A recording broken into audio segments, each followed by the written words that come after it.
बिस्मिल्लाहिर्रहमानिर्रहीम। अस्सलामु अलैकुम वरहमतुल्लाहि वबरकातुहू। अज़ीज़ान गिरामी, आज हम सबक नंबर 2 अपने हमसाये से उसकी मशक़ी सरगर्मियाँ का मुताला करेंगे। सबक का बगौर मुताला कीजिए और ज़ैल की सरगर्मियों को हिदायत के मुताबिक मुकम्मल कीजिए। नंबर 1,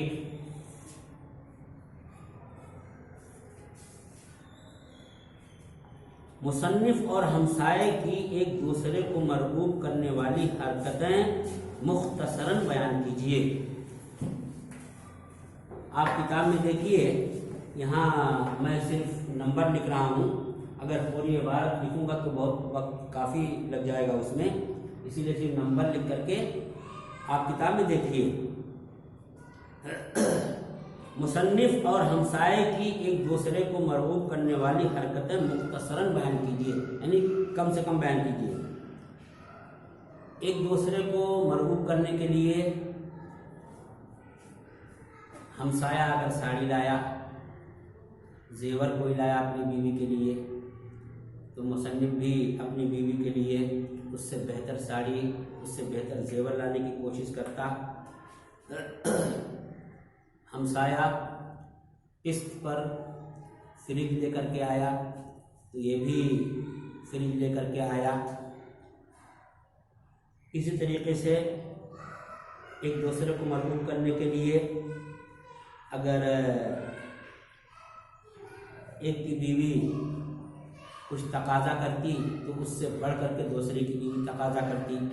मसलन हमसाये की बीवी ने अपने बच्चे की सालगिरह पर 25 औरतों को मदऊ किया, तो मुसन्निफ़ की बीवी 50 औरतों को मदऊ करने का फैसला किया और अपने शौहर से कह दिया कि जब तक तुम इसका इंतज़ाम नहीं करोगे तो मुझे खाना हज़म नहीं होगा, मुझे नींद नहीं आएगी। इस तरीके से एक दूसरे को मरगूब करने की कोशिश करते थे। ये नंबर 1 हुआ। नंबर 2 देखिए,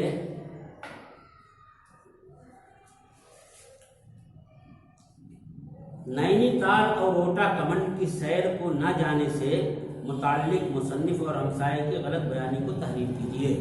मेरे अजीज़ों, हमसाये ने कहा कि मैं अपनी बीवी बच्चों के साथ नैनीताल सैर को जा रहा हूँ, तो मुसन्निफ़ ने कहा मैं भी अपनी बीवी और बच्चों के साथ ओटा कमंड जा रहा हूँ, लेकिन ना हमसाया गया ना ये गया, क्योंकि दोनों की हैसियत ऐसे सैर सपाटे की तफरीही मकामात पर जाने की नहीं थी। हमसाये ने यह बहाना बनाया कि मेरी बीवी की तबीयत ख़राब हो गई है और डॉक्टर ने मशवरा किया घर में आराम करने का, इसलिए मैं नहीं जा रहा हूँ। किसी ने कहा कि मेरे साले की शादी है और उसका सारा इंतज़ाम मुझे ही करना है, हालांकि इसके साले की अभी मंगनी और सगाई भी नहीं हुई थी और उसकी बीवी भी बड़ी चंगी थी। दोनों ने गलत बयानी से काम लिया। 3 नंबर देखिए,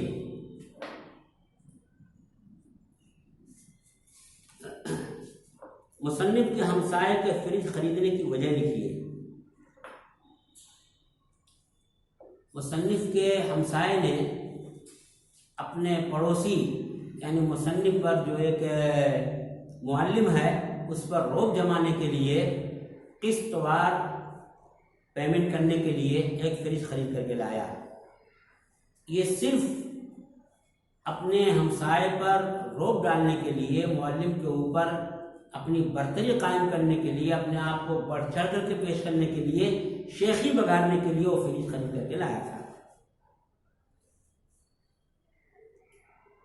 नंबर 4,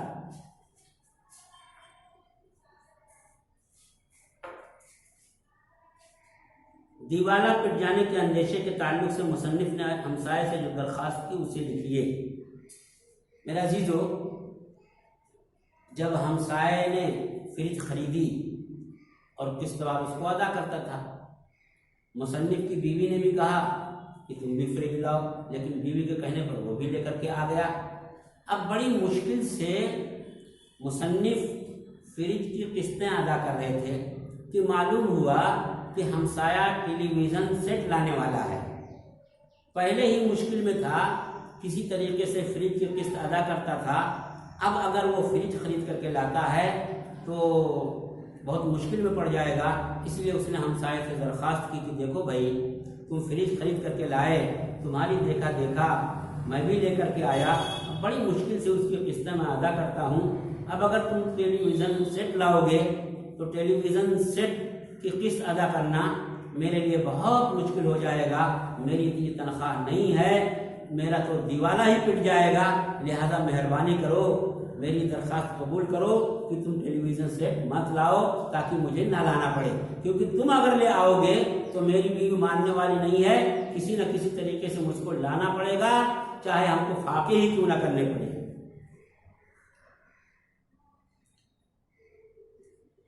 नंबर 5,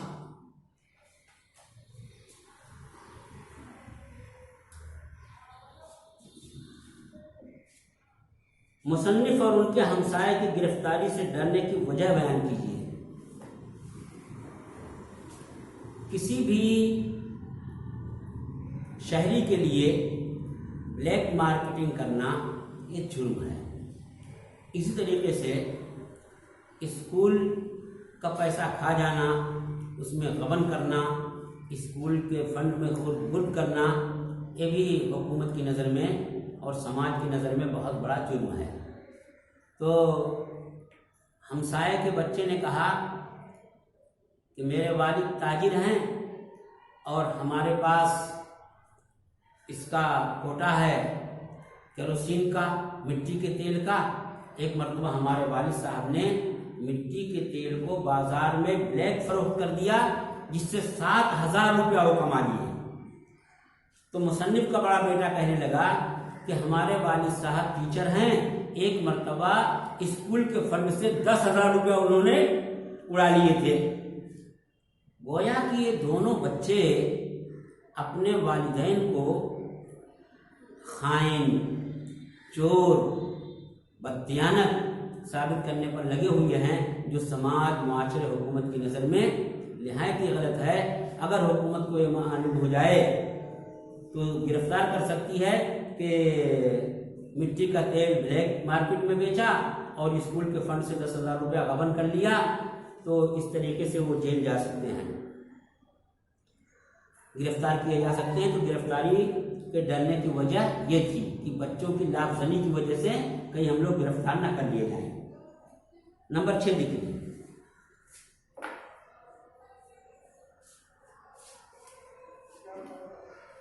जिन गलत रवैयों के खिलाफ सबक लिखा गया है उन्हें लिखिए। अफसाना निगार ने समाजी बुराई की तरफ इशारा किया है कि लोग एक दूसरे पर रोब डालने के लिए, अपनी झूठी शान बतलाने के लिए, शेखी बगाड़ने के लिए अपने आप को बढ़ा चढ़ा करके पेश करते हैं। ये समाज की बहुत ही बड़ी बुराई है, लिहाजा इन बुराइयों को ख़त्म होना चाहिए। तो इन्हीं गलत रवैयों के खिलाफ ये सबक लिखा गया है कि कोई अपने आप को अपनी हैसियत से ज़्यादा पेश ना करे, क्योंकि अगर कोई अपने आप को अपनी हैसियत से ज़्यादा पेश करता है तो किसी दूसरे को नहीं बल्कि खुद अपने आप को धोखा दे रहा है, उसको ये समझना चाहिए।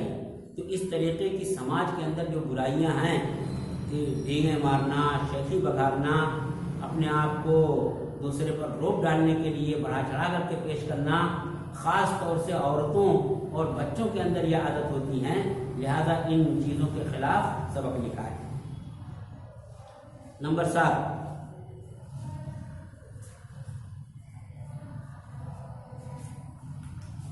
तुम मुस्कुरा रहे हो मगर जानता हूं मैं, बेहतर तुम्हारा हाल नहीं मेरे हाल से। ज़ैल के शेर को नस्र में लिखिए। ये शेर जो लिखा हुआ है इसका मतलब क्या है, इसको सीधे साधे अल्फाज में आपको लिखना है। सीधा साधा अल्फाज क्या हैं? तुम मुस्कुरा रहे हो मगर मैं जानता हूं कि तुम्हारा हाल मेरे हाल से बेहतर नहीं है। तो इस शेर का ये मतलब भी है और यही सीधी सादी नस्र भी है। तुम मुस्कुरा रहे हो मगर जानता हूं मैं, बेहतर तुम्हारा हाल नहीं मेरे हाल से। जहाँ भी इस तरीके के सवाल आए बच्चों, तो आप ध्यान में रखिए, घबरा जाते हैं बच्चे, क्या मतलब इसका। ज़ैल के शेर को नस्र में लिखिए तो घबरा जाते हैं। नस्र का मतलब यह है कि आप सीधे साधे अल्फाज में जैसा आप बोलचाल में इस्तेमाल करते हैं उस तरीके का जुमला लिख दीजिए तो शेर का मतलब समझ में आ जाएगा और वो नस्र बन जाएगा। नंबर 8,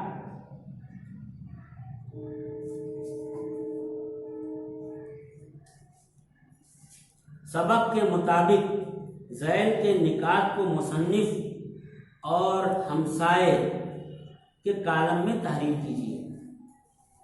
मेरे बच्चों, ऐसे आप 2 कालम बनाइए। आप 2 कालम बनाएंगे इस तरीके से।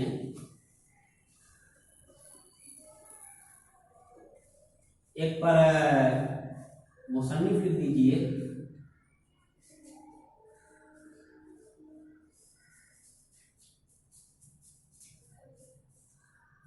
हमसाया,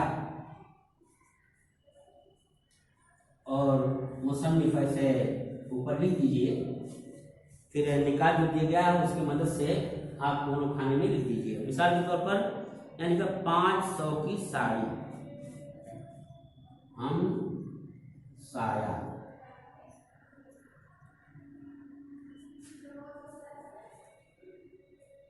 खाना हजम ना होना,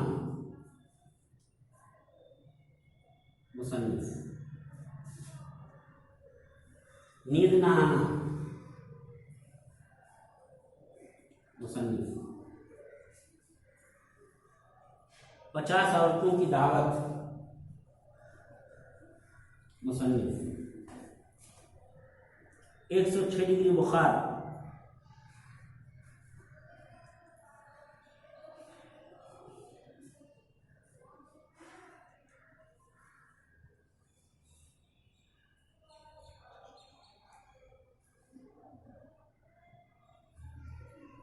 देखिए यहाँ इबारत तीसरे पैराग्राफ में लिखी हुई है। अगर आप कहीं आप देखना चाहें तो उसको देख सकते हैं कि चुनांचे मेरी बीवी कहती कल रात मुन्ने को 104 डिग्री बुखार था, बेचारा सारी रात हाय हाय करता रहा। तो तुम्हारी बीवी फौरन मुंह बनाकर जवाब देती 104 डिग्री बुखार, कोई बुखार होता है?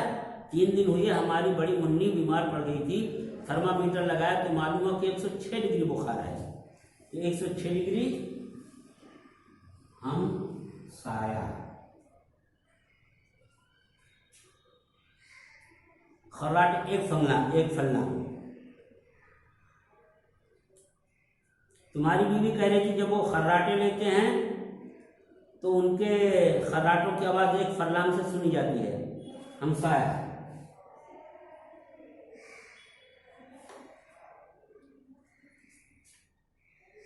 इस तरीके से दोनों निकात पूरे हो गए। हमसाया हमसाया हमसाया हमसाया, मुसन्निफ मुसन्निफ मुसन्निफ मुसन्निफ।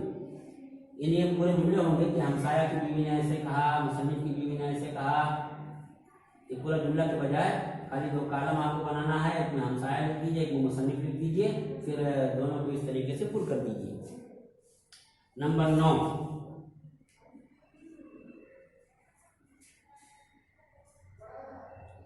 सबक के किसी एक वाक़े के ताल्लुक से अपनी राय दीजिए।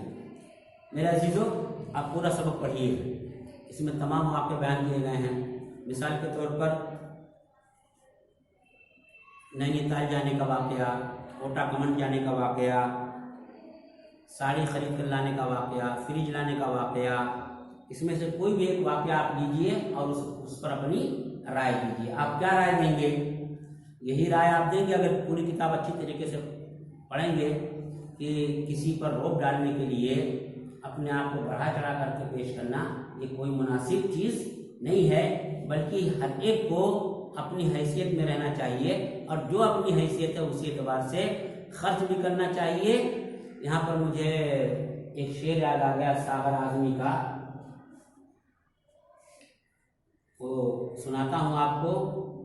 आप अब यहाँ लिखूंगा तो बहुत काफ़ी वक्त जाएगा, इसीलिए सुना देता हूँ।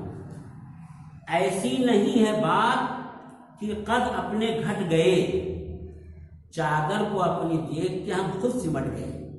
जितनी अपनी चादर है उतना पांव फैलाने का, चादर से बाहर पांव नहीं निकलाने का। यानी जितनी आमदनी है उसी एतबार से खर्च करने का, और जितनी आमदनी है उसी हैसियत को समाज को अपने समाज के अंदर पेश करने का, उससे बढ़ चढ़ करके दूसरों को रोक डालने के लिए पेश नहीं करने का।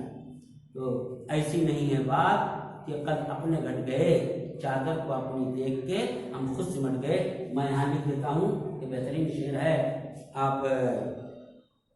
आप उसको लिख लीजिए, कभी तो काम देगा ये। ऐसी नहीं है बात के कद अपने घट गए, चादर को अपनी देख कर हम खुद सिमट गए। मेरे अजीजों, इतना प्यारा शेर है कि आज ज़रबुल मसल बन चुका है कि अपनी जितनी चादर, जो मुहावरा है, जितनी चादर उतना ही पाँव फैलाओ, उसी पर यह शेर है। 9 नंबर सबक के किसी एक वाक़े के ताल्लुक से अपनी राय दीजिए। ऐसा पेपर में आ सकता है कि जो भी वाक़या हो, आप इसको अगर बार बार पढ़े रहेंगे, आपके जहन के अंदर पूरा सबक रहेगा, तो आप उस पर आसानी से राय दे सकते हैं। हिदायत के मुताबिक अमल कीजिए। नंबर 1,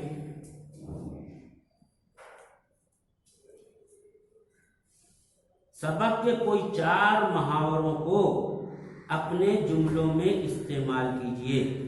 आप ये बात ध्यान में रखिए, जो मुहावरे का माना एक अलग होता है और जुमले में इस्तेमाल करना अलग होता है।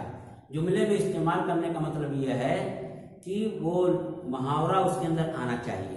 तो आप किताब में तलाश कीजिए 4 मुहावरा।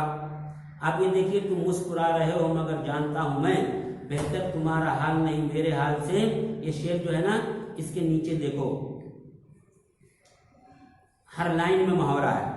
एक ही नाव में सवार होना, मुसन्निफ और उसका हमसाया दोनों एक ही नाव में सवार थे। ये जुमले में मैंने इस्तेमाल किया, मुसन्निफ और उसका हमसाया दोनों एक ही नाव में सवार थे। तो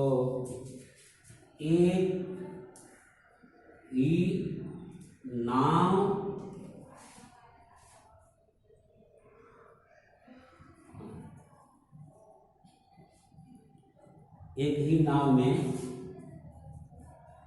सवार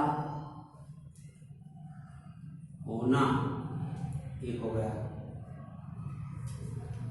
दूसरा देखिए वहीं पर, काफिया तंग करना। काफिया तंग करना ये भी मुहावरा है, काफिया तंग होना ये भी मुहावरा है।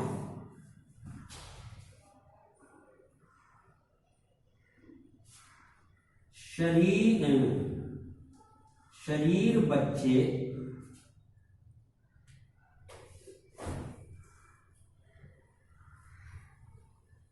बच्चे बेजा फरमाइशें करके अपने वालिदैन का काफिया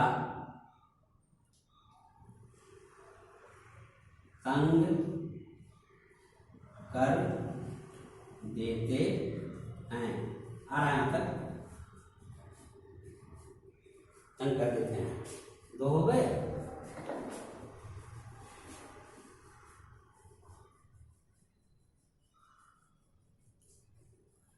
सीने पर सांप लौटना। सीने पर सांप लौटना,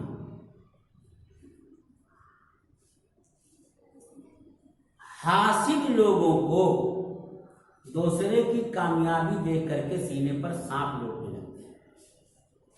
हासिद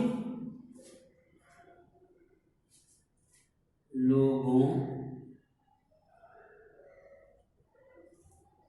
को दूसरों की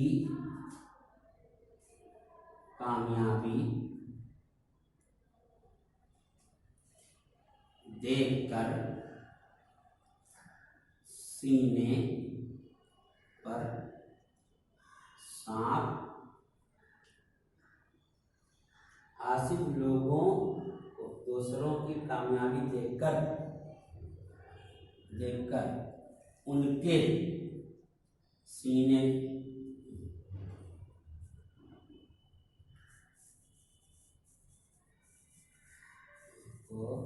दूसरों की कामयाबी देखकर सीने पर सांप लौटने लगते हैं।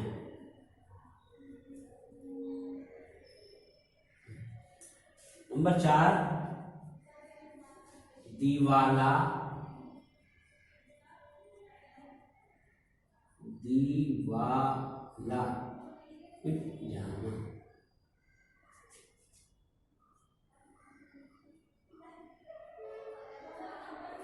पिट जाना।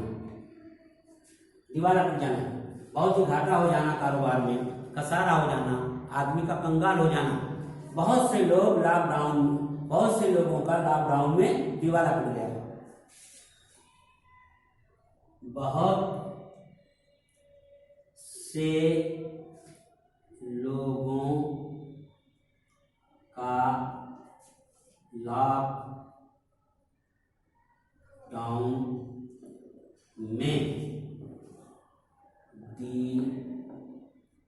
दीवाला पिट गया।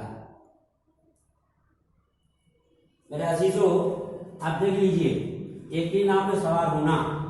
शरीफ बच्चे बेजा फरमाइशें करके अपने वालिदैन का काफिया तंग कर देते हैं, यानी परेशान कर देते हैं।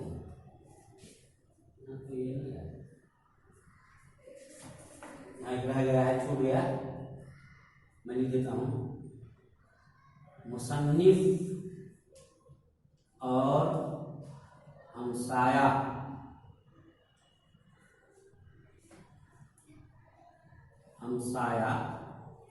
दोनों एक ही, ना लिख रहा हूं, एक ही नाव में सवार थे। देखिए, एक ही नाव में सवार होना, मुसन्निफ और हमसाया दोनों एक ही नाव में सवार थे। नंबर 2, शरीफ बच्चे बेजा फरमाइशें करके अपने वालिदैन का काफिया तंग कर देते हैं। नंबर 3, हासिल लोगों को दूसरों की कामयाबी देख कर सीने पर सांप लौटने लगते हैं। नंबर 4, दीवाला पिट जाना, बहुत से लोगों का लॉकडाउन में दीवाला पिट गया, यानी कारोबार में खसारा हो गया, घाटा हो गया। मेरे अजीजों, अब मैं कुछ बातें इधर आपसे बताऊंगा।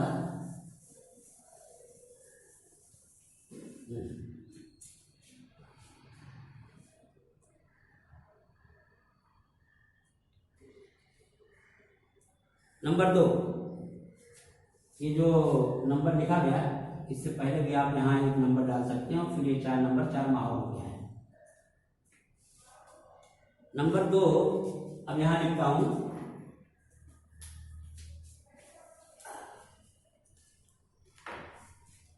ज़ैल के अल्फाज की जिद सबक से तलाश करके लिखिए। मेरे अजीजों, आप गाइड में देखेंगे तो पट से मिल जाएंगे, लेकिन सबक में तलाश करके लिखना ये ज़्यादा अच्छा होता है। आपको एक अंदाज़ा लग जाता है किस तरीके से अल्फाज की जिद आती है, किस तरीके से उसकी जमा आती है, किस तरीके से और दूसरे कवायद का इस्तेमाल होता है। इसलिए सिर्फ गाइड का इस्तेमाल मत करो, बल्कि किताब के सबक पर ज़्यादा ध्यान दो। तो देखिए, ज़ैल के अल्फाज की जिद सबक के से तलाश करके लिखिए। नंबर 1, संजीदा, इसकी जिद आएगी मज़हका खेज,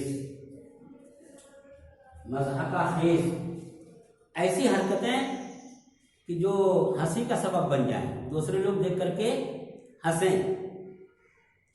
अब कुर्ता पहना हुआ कोई अच्छा बेहतरीन सामने हाथ फाड़ ले तो दूसरे लोग जो भी देखेंगे हंसेंगे। टोपी लगाया हूं मैं, इसको उल्टी लगा लिया जाए। तो ऐसी चीजें कि जिसको देख करके दूसरे लोग हंसें, बेवकूफ़ी एक तरह की होती है, उसको मज़ाका खेज बोलते हैं। तो मज़ाका अलग लफ्ज है। मज़ाका के माने हंसी की जगह, खेज के माने जहां से निकले, जैसे मर्दुम खेज जहां बड़े बड़े लोग पैदा होते हैं, जर खेज जहां बहुत ज्यादा फसल उगती है उस जमीन को जरखेज कहा जाता है। तो ये दोनों फारसी के लफ्ज हैं। आगे देखिए, इनकार। इनकार की जिद असल में आती इकरार, लेकिन ये किताब के अंदर नहीं है। ध्यान दीजिए, इकरार किताब के अंदर नहीं है। इनकार की असल जिद इकरार है, लेकिन किताब के अंदर है एतराफ। इसके माने मान लेना, और इनकार के माने इनकार कर देना। तो आप इकरार एतराफ दोनों लिख लीजिए। गरीब, अमीर,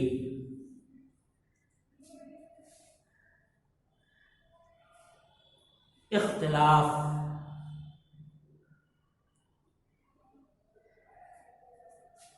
इख्तिलाफ की जिद एतराफ।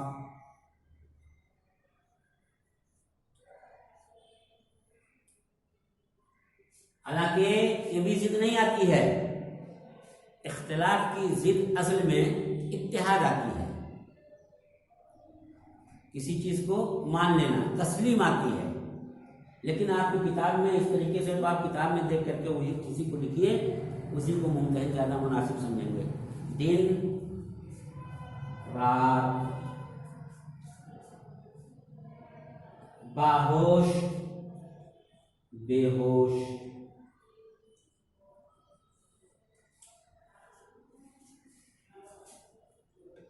मुसीबत आसानी।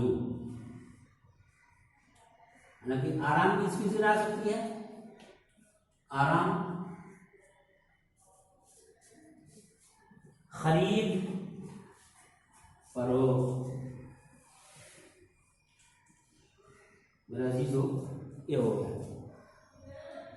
अब इसके बाद मुसन्निफ के बच्चों और हमसाए की लाफजनी को जदवली तकसीम में दर्ज कीजिए। जदवली, जदवल के माने ऐसे लाइन बनाना,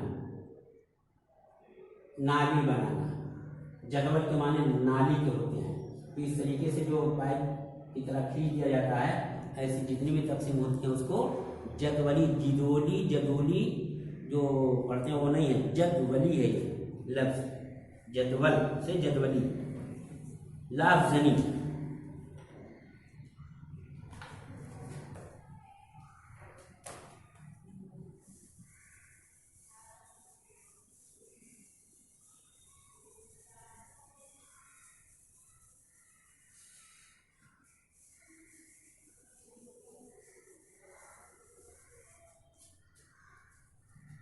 देखिए, आपको एक खाना इस तरीके का बनाना है और एक खाना इस तरीके का यहाँ बनाना है। अब एक में मुसन्निफ के बच्चों,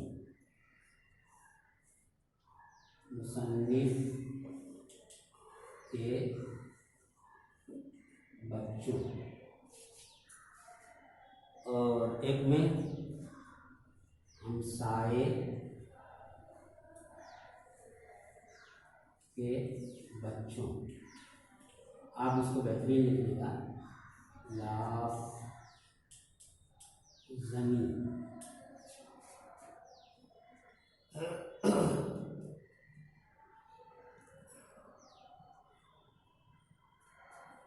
अब मैं तो यहाँ लाइन लिख दे रहा हूँ, इतना वक्त नहीं है। आप इसको बाकायदा खाका बनाइएगा, एक में से लिखा हुआ हो, फिर इसको इस तरीके से आप यहाँ करेंगे, फिर इसको ला करके यहाँ मिला देंगे, फिर इसमें से निकाल के यहाँ मिला देंगे।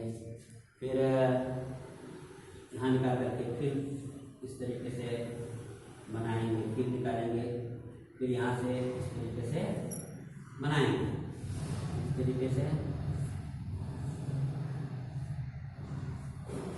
अभी एक जदवल बन गया, आप इसको बेहतरीन बना सकते हैं। मैं खाली इशारे दे रहा हूँ, समझे। अब मुसन्निफ के बच्चों ने क्या क्या डींगे मारी हैं वो आपको यहाँ लिखने का है। आप किताब में तलाश करेंगे तो सफ़ा नंबर 8 पर देखिए पैराग्राफ है। तो मुसन्निफ के बच्चे ने क्या कहा है, हमको जेब खर्च के लिए 5 रुपये मिलते हैं, 5 रुपये। ये जगह कमाने के लिए मैंने यहाँ जेब खर्च नहीं लिखा, 5 रुपये। ऐसी 10,000 स्कूल फंड से जो गड़प कर दिए, चुरा लिए, उड़ा लिए। और हमसाए के बच्चे 2 रुपये। कि 2 रुपये और 5 रुपये बहुत ज़्यादा हुए उस ज़माने के। आज तुमको मजाक लग रहा होगा कि 2 रुपये 5 रुपये क्या, इसमें लाभजनी क्या हो गई। हर बच्चा आज हम 10 रुपये 20 रुपये लेकर आते हैं, लेकिन आज तुम 10-20 रुपये लाते हो। उस ज़माने में जब एक किताब लिखी गई है, 10 रुपये में बकरी मिल जाती थी, कुर्बानी का बकरा मिल जाता था। तो गोया कि आधा कुर्बानी का पैसा लेकर के आ गया ये 5 रुपये, 7,000।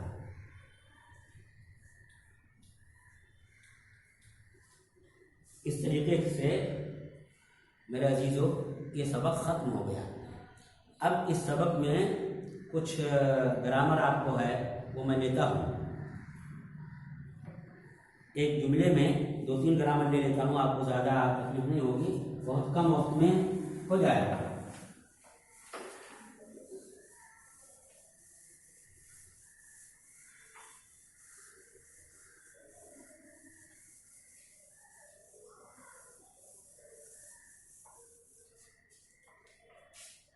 आप ध्यान दीजिए, आप सबक समझ करके पढ़िए और यहाँ पर जो भी मैं लिखता हूँ उसको समझने की कोशिश कीजिए।